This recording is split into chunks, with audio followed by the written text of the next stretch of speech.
नमस्कार दोस्तों, कैसे हैं आप लोग? उम्मीद करता हूँ आप लोग अच्छे होंगे और तंदुरुस्त होंगे। दोस्तों, जैसा कि आप लोगों को पता है कि ये माह चैत्र नवरात्र का माह है और इसी संदर्भ में हमने सोचा है कि क्यों ना सभी माताओं की व्रत कथाओं की एक श्रृंखला शुरू की जाए और इसके लिए हमें आपकी ज़रूरत है, हमें आपकी सहायता की अति आवश्यकता है। और सहायता आपको कैसे करनी है? अगर आप इस चैनल पे नए हैं, तो प्लीज़ इस चैनल को सब्सक्राइब करिए और बेल आइकन ज़रूर दबाइए ताकि हमारी सारी नोटिफिकेशंस आप तक पहुंच सके। तो बिना और टाइम वेस्ट किए सीधा माता का व्रत कथा शुरू करते हैं। आज हम संकटा माता की व्रत कथा को आरंभ करेंगे। तो शुरू करते हैं। किसी गांव में एक बूढ़ी माँ का एक पुत्र था जिसका नाम रामनाथ था। उस बुढ़िया का परिवार बहुत गरीब था। उसके बेटे का विवाह हो जाने के बाद रामनाथ की पत्नी रामनाथ को तरह तरह के ताने देती रहती थी। अपनी पत्नी के तानों से परेशान होकर उसने यह निर्णय लिया कि मैं धन कमाने के लिए विदेश में जाऊंगा और वहां से धन कमा कर लाऊंगा जिससे हमारी सारी गरीबी दूर हो जाए। यह निर्णय कर वह अपनी माँ का आशीर्वाद लेकर विदेश चला गया था। यहाँ पर रामनाथ की पत्नी रामनाथ की माँ पर अत्याचार करती थी और उसको भला बुरा कहती थी। वह बुढ़िया कुएं के पास जाकर रोती रहती थी। कई दिनों तक वह कुएं के पास जाकर रोती रही। एक दिन उस कुएं में से एक माता निकली और उस बूढ़ी माँ से कहने लगी कि तुम यहाँ पर क्यों रोती हो? तुम्हें क्या कष्ट है? मुझे बताओ, मैं तुम्हारे कष्ट को दूर करने की कोशिश करूंगी। कई बार कहने पर भी उस बुढ़िया ने माँ को कुछ भी नहीं बताया था।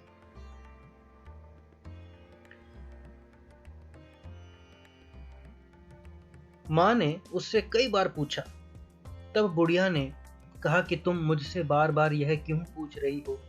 यदि मैं अपना दुख तुमको बता दूं तो क्या आप मेरे दुखों को दूर कर दोगी? माँ ने उस बुढ़िया से कहा कि तुम मुझे अपने कष्ट के बारे में बताओ, मैं तुम्हारे कष्टों को अवश्य दूर कर दूंगी। और बुढ़िया ने उससे कहा कि मेरा एक बेटा था, वह धन कमाने के लिए विदेश चला गया है और यहाँ पर मेरी बहू मुझे ताना मारती है, मुझे बुरा भला कहती है, जिससे मैं यहाँ पर रोती हूँ।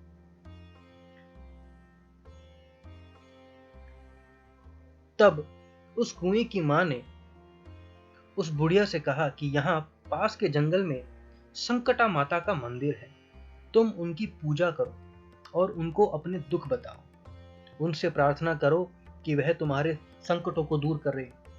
जो भी संकटा माता की पूजा करे एवं व्रत करता है और उनके सभी संकटों को दूर कर देती है माता।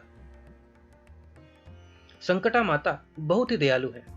वह निर्धन व्यक्तियों को धनवान बनाती है, निसंतान लोगों को संतान देती है। वह तुम्हारे संकटों को अवश्य दूर करेंगे। और बुढ़िया ने यह निर्णय लिया कि वह अवश्य संकटा माता की पूजा व्रत करेगी। संकटा माता बुढ़िया के व्रत से प्रसन्न होकर बुढ़िया से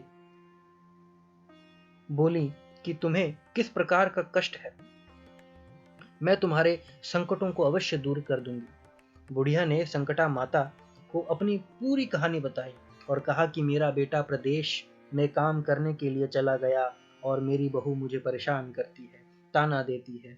इसके कारण मैं दुखी हूँ, इसलिए मैं रोया करती हूँ। संकटा माता ने उस बुढ़िया से कहा कि तुम घर जाओ और मेरी पूजा करो, तुम्हारा लड़का सकुशल घर वापस आ जाएगा। मेरी पूजा करना और सुहागन स्त्रियों को अपने घर पर भोजन कराने के लिए बुलाना। जब तुम ऐसा करोगी तब तुम्हारा पुत्र अवश्य तुम्हारे घर पर लौट आएगा। संकटा माता के अनुसार उस बुढ़िया ने व्रत किया और सुहागन कन्याओं को भोजन कराने की तैयारी में लग गई थी। जब बुढ़िया ने उन सुहागिनों को भोजन कराने के लिए लड्डू बनाने का सोचा, तब 7 लड्डू की जगह 8 लड्डू बन गए थे। तब बुढ़िया को यह बात सता रही थी ऐसा क्यों हुआ? मुझसे गिनती गिनने में गलती क्यों हो गई है? उसी समय संकटा माता उस बुढ़िया के पास आई और बुढ़िया से कहा, तुम चिंतित क्यों हो? आज तुम्हारे घर पर इतना बड़ा उत्सव है और तुम चिंतित दिखाई दे रही हो।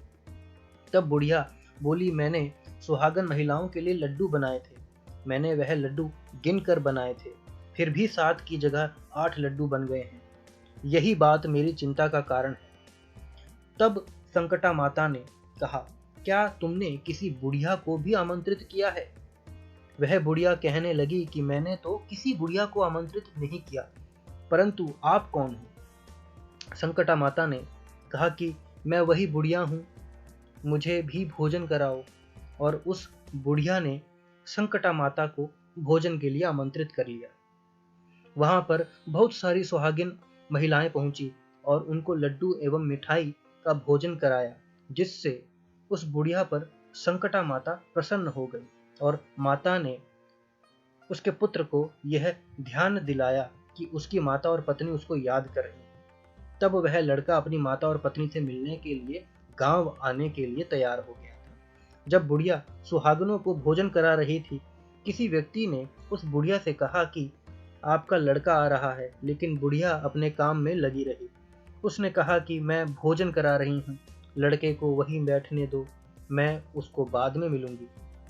जब उसकी बहू ने अपने पति के आने का समाचार सुना, तब वह अपने पति का स्वागत करने के लिए चली गई। लड़के ने अपनी पत्नी को देखकर यह सोचा कि मेरी पत्नी मुझसे कितना प्रेम करती है, जो खबर मिलते ही मुझसे मिलने के लिए आ पहुंची। परंतु मेरी माँ मुझसे प्रेम नहीं करती है, इसलिए वह खबर मिलने के बाद भी मुझसे मिलने के लिए नहीं आई।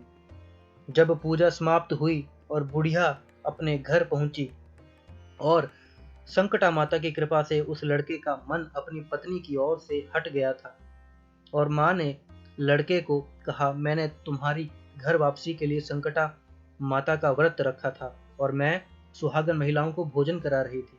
वह लड़का अपनी माँ से गले मिलने लगा और माँ से कहने लगा कि यदि यह औरत यहाँ पर रहेगी तो मैं यहाँ पर नहीं रहूंगा।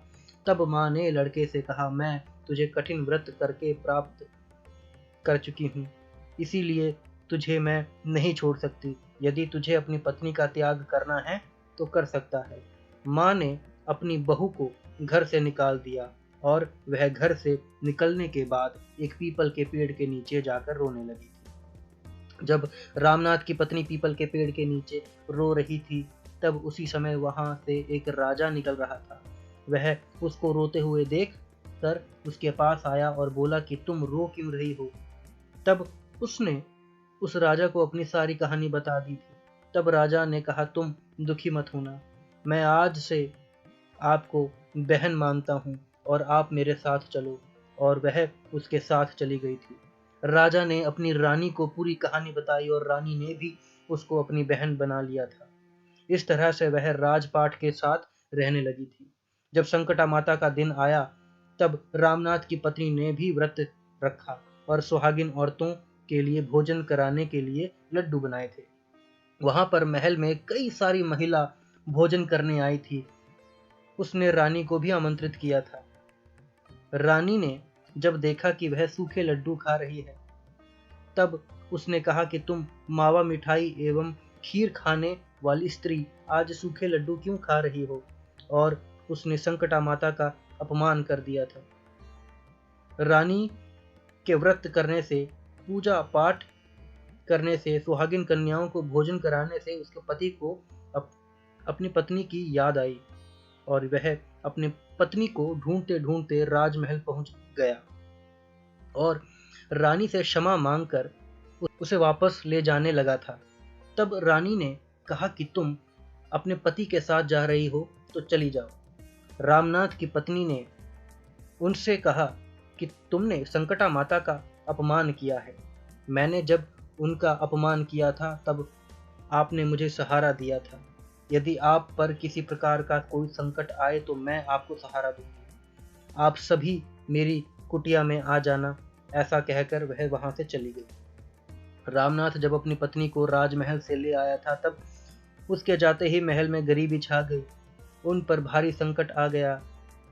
तब रानी राजा से कहने लगी कि तुम कैसी बहन को घर पर लेके आए थे, वह हमें कष्टों में छोड़ कर चली गई। रानी ने राजा से कहा कि तुम्हारी बहन जब जा रही थी तब उसने कहा था कि यदि आप पर कोई संकट आए तो मेरे यहाँ पर आ जाना, और दोनों रामनाथ के घर पर चले गए थे। रामनाथ की पत्नी ने उनसे कहा कि यह सब संकटा माता का अपमान करने के कारण हुआ है। यदि आप मेरी बात मानो तो संकटा माता का व्रत करो और सुहागिन महिलाओं को भोजन कराओ, जिससे तुम्हारे सारे दुख दूर हो जाएंगे। उनके कहे अनुसार राजा रानी ने ऐसा करना प्रारंभ किया और कुछ दिनों तक वह संकटा माता से माफी मांगते रहे। एक दिन की बात है कि रात में रानी के सपने में संकटा माता एक बुढ़िया के रूप में आई और उससे कहा कि तुम अपने राज्य में वापस चली जाओ और वहां पर संकटा माता की पूजा एवं व्रत करना, तुम्हारे सभी कष्ट दूर हो जाएंगे। उस बुढ़िया की बात को मानकर वह दोनों अपने राज्य की ओर चले गए। राज्य में जाकर वह संकटा माता का व्रत करने लगे और सुहागिन कन्या को भोजन कराने लगे, और संकटा माता ने उनको माफ कर दिया था। वह दोबारा से संकटा माता की कृपा से धनवान हो गए थे। उनकी सारी धन संपत्ति वापस मिल चुकी थी। तभी से राजा रानी संकटा माता का व्रत करने लगे थे। धन्यवाद। तो दोस्तों, ये थी संकटा माता की व्रत कथा। अगर आप लोगों को ये व्रत कथा अच्छी लगी हो तो प्लीज़ इस वीडियो को लाइक करिए, शेयर करिए, कमेंट करिए और सब्सक्राइब करना ना भूलिएगा। धन्यवाद।